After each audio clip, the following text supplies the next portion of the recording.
It has been estimated that 100,000 prisoners and coolies died during the construction of the railway.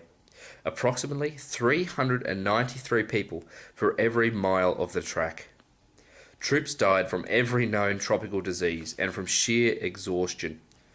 So constant was the torrential rain that the troops were wet for months on end.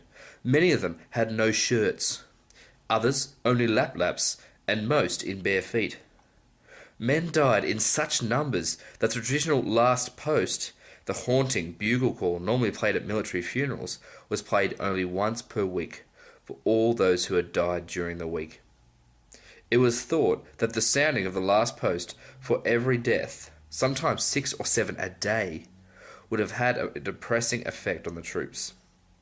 The group of prisoners of whom I was a member was known as F Force and suffered the highest percentage of deaths of any force on the railway.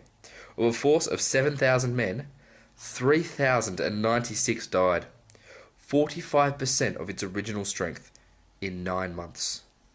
Many more died later as a result of the disease and privation that had been suffered on the railway.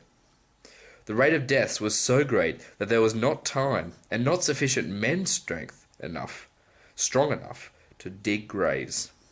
The dead were cremated on bamboo fires, and a handful of ashes of each man collected in a separate bamboo container cut straight from the bamboo. Many of those who returned from the railway never recovered their former health.